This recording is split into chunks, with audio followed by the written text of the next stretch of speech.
All right, guys, welcome back to Mr. Post Frame. Today's show is going to be the reasons why Emily and I chose to build a post frame home, Barndominium. So before we get started, we'll kind of give you a little bit of a background of kind of our story. We have videos on this, but that'll kind of help you understand where we were at and why we went this route. But before we get started, we wanted to let you know that we do offer Barndominium design services. They are buildable plans by a builder. You can email us at design@mrpostframe.com. There's also the Barndominium process, which is a series of worksheets and consultation that you can get started on your design through us that is on our website. And if you are thinking about DIY building or DIY contracting, we invite you to join our Patreon membership, which is a community of other like-minded people where you can get a lot of questions answered directly by Paul, as well as chat with other people in your situation.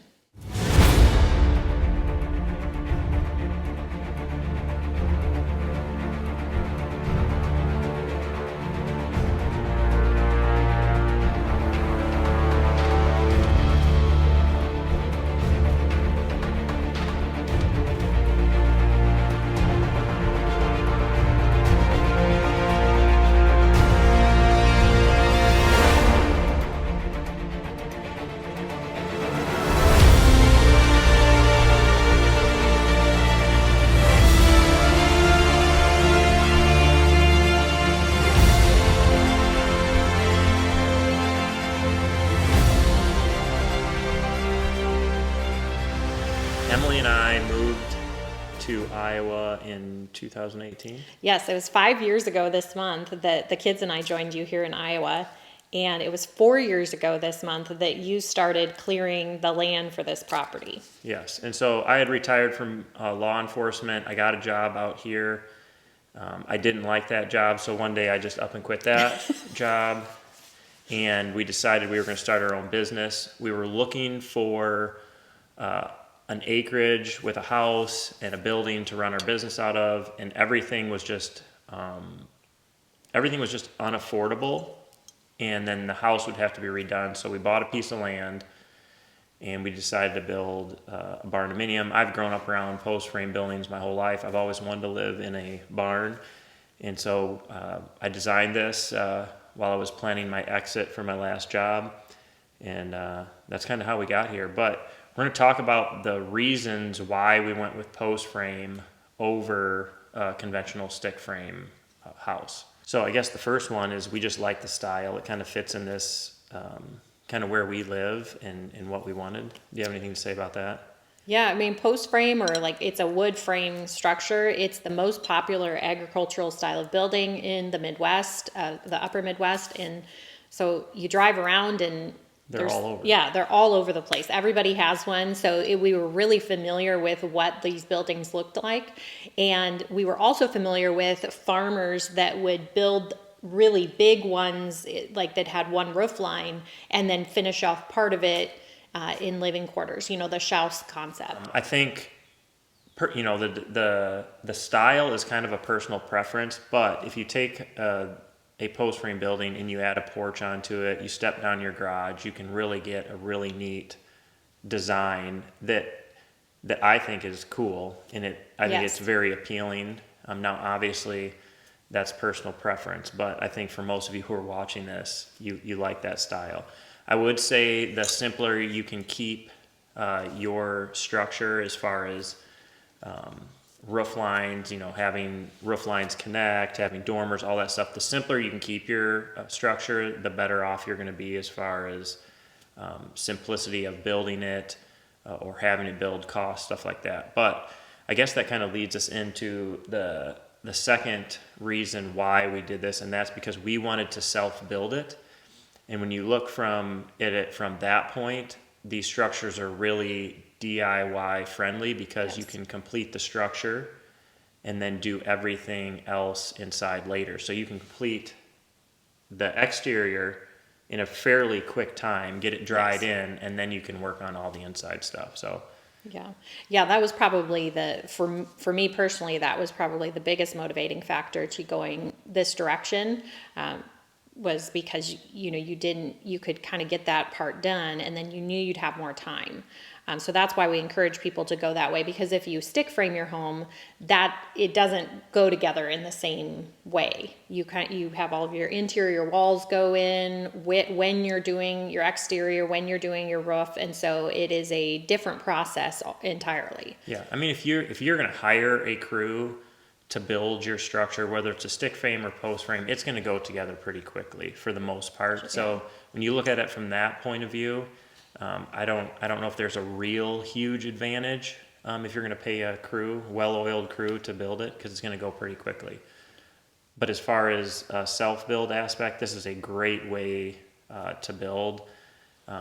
Well, if you want to self-build, you can still hire a crew to do the exterior, the structure part. That's very popular. Yeah. And then that is probably a more cost-effective way than hiring a crew to do a stick frame structure for you. Yeah, and talking about kind of, when you say the structure, we build mostly on piers. This is built on piers, which is a very good way to build. There's just a couple things you need to take in consideration when you do that, which we talk about in other videos, versus a continuous foundation.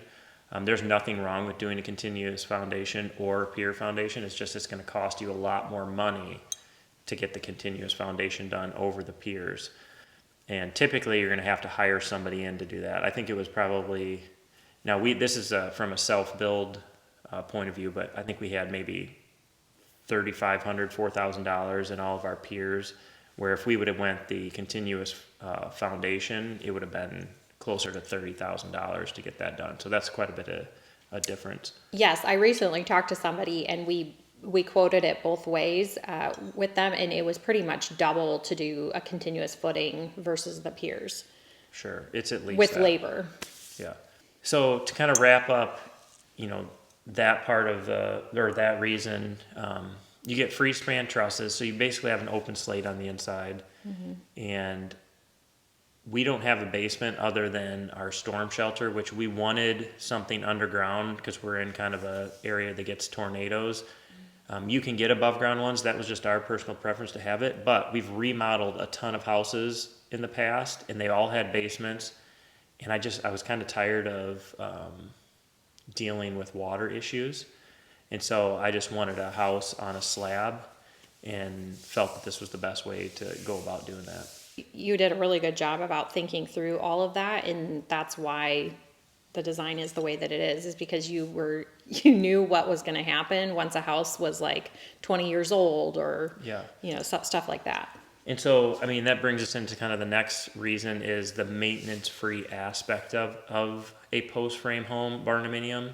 And I'm talking about a traditional one where you're doing metal siding, concrete porches, a real simple build. If you look on the outside of this house, we have all 9-inch ribbed panel on it, which is 28 gauge steel.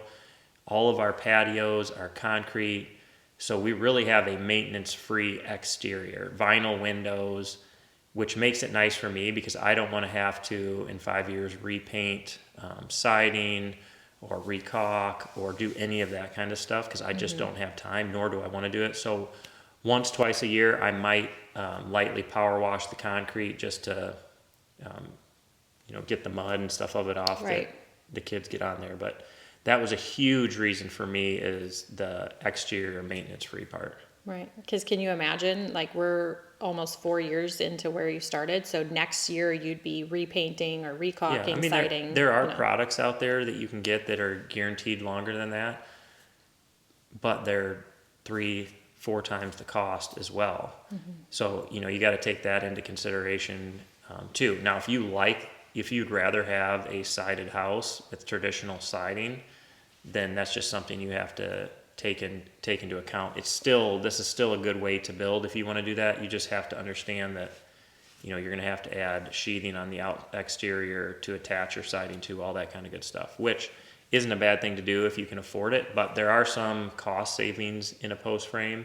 If you go the traditional route, the steel is way cheaper to put on than, Well, because you don't have to put the exterior sheathing on it, so you're saving on labor because you're only putting one material up. You're not having to sheath it and then go back around and put siding. From the point of maintenance free. The steel that we put on here has a 50-year limited lifetime guarantee on it. So, I mean, that's pretty good.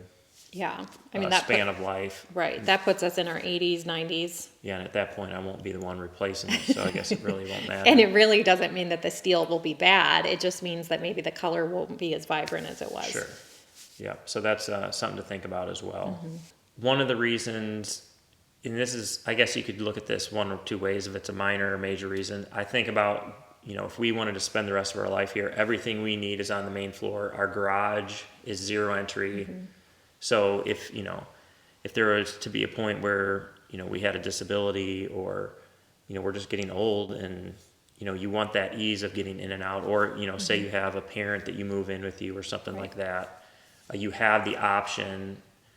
Typically in a stick frame house or a house with a basement, you're going to see a couple stairs going from the garage into the house, which I hate that just in general, not even considering the fact that, I'm going to get old someday and Right. and have to navigate that. So that was something I thought about. The fifth and final reason why we build a post frame is for the efficiency reasons. Despite what people say, if you look at post frame when it originated, I can see how you could look at a post frame and be like, okay, it's not super strong. But the way we build these now, they're just as strong, if not stronger, than a stick frame built house. We have 3-ply, 4-ply columns going all the way from your foundation all the way to the top of your truss, 8 foot on center. So it is really strong. We use 2x6 girts, 2 foot on center. We don't space those out any further. And then from an efficiency standpoint, we have a 5-inch concrete slab with in-floor radiant heat. So we get really good heat from our radiant source. And then we have closed cell spray foam in our walls, which is almost a 100% thermal break from below the slab all the way up to our attic space. So we don't have a lot of thermal bridging in this type of build, where in a stick frame, every 16 inches, you have a 2x6 that, you can have the thermal bridging, which you can still have. I don't want to say that stick frame is a bad way to build. Just from my perspective, this was something I could do on my own, and I could get a really good, efficient structure with very limited thermal bridging. So that was important to me. We went ahead, based on the cost of spray foam, we went ahead and just did an R60 blow-in in the attic, fiberglass. And I mean, our utility bills, electric bills, are, for the size of house and garage we have, are really not bad at all. Right. Yeah, we just got through winter and we ended up using about 850 gallons of propane to heat our home throughout the winter. And That's September through yeah. March. And that's a 4,000 square foot house, 2,200 square foot garage that we keep at 60 degrees all year, Yeah. or all winter. All of our appliances are gas. So, I mean, that's not bad at all. No. 3 kids taking 15, 20-minute showers. Right, yeah. And your electrical costs and propane costs will vary depending on where you live, but our electric bill averages somewhere between, I think it's a year-round average is around $160 a month. Yeah. So I don't And think we that's work bad. from home, so there's always computers and things like that going. And Yes, I mean, I think that's kind of the main reasons we built. Is there anything that you can think of other than I told you this is what we were building? Just kidding, guys. I did not do that. no. Well, one of the big things that really appealed to me about it was that our first home was built by Paul's great-grandfather. And so thinking about that legacy, and it was on the family farm, and just that type of concept, I was drawn to this because we could make it the same sort of thing. Like if we kept this property in our family, then someday we could have a great-grandchild that might live in this home and, update it and things like that, like we did with that home. Sure. This is a great way to build, whether you're going to self-build or have somebody built. It just, there's a certain way it needs to be done, and you can have a really good result. We have videos on things we would have changed on our design. We have videos on our utilities. I mean, we have videos on all of this. If you guys are new to the channel, We have a complete build series on this that's like 150 videos, I think. Yes, this is called the Mad County Build. And so that's the playlist that you'll be looking for all of those videos. So one thing you will see that we didn't mention in here is one of the main reasons is cost. I mean, there obviously are some areas on a post frame where you can save in cost. Your sheathing on the exterior walls, you don't necessarily have to have. You get a larger space with free span trusses, but everything on the inside is the same. Yes, a house is a house is a house. Right. And you also have to think about keeping, like I said earlier, keeping it simple. The more complicated you make it, the more it's going to cost to have it built, because there's more materials, there's more flashings, the difficulty increases. So keeping it simple is key. Yes, when we're pricing out projects for our clients, the end cost typically is very similar to what they could get a conventional builder to build a house for them. However, what they're getting with the post frame Barndominium, I would say, is a better quality end product. It doesn't mean that you're going to spend pennies on the dollar to have it built. It just means that what you're getting is going to last longer, be more efficient. Yeah, I mean, things like that. One thing you have to think about when you're saying that is, it is relatively the same at the end of the day, but that stick frame house isn't going to have radiant heat. It isn't going to have spray foam. It's not going to have some of those things that you're going to be able to get in this. From a self-build standpoint, you're going to be way ahead if you decide to self-build. There's no way we could have afforded to pay somebody to build this. That's why we self-built the whole thing. And those are just things you have to consider. But there are ways to save money building a post frame, but you don't expect to, save 50%. No. It's just not going to happen in today's world where we live. Now, Right. you could definitely build a structure, a 30 by 40 with no overhangs and a couple rooms for under $100,000. But you see these groups that say Barndominium's under $100,000, and I'm like, I haven't seen one on there that's under basically $1 million. So don't be deceived by that stuff. We have lots of cost breakdown videos. We have a full cost breakdown on this home that we're sitting in right now, which is ours. And you have to keep in mind, and we say in the video, that is a self-build cost breakdown. We do have breakdowns on other residences that we've built for people that include labor, include all that kind of good stuff. But this is, if you're looking to get into a Barndominium, this is a great way to build. That's a wrap on this video. Thanks for watching. Subscribe, share this with your friends, and let us know if we can help you.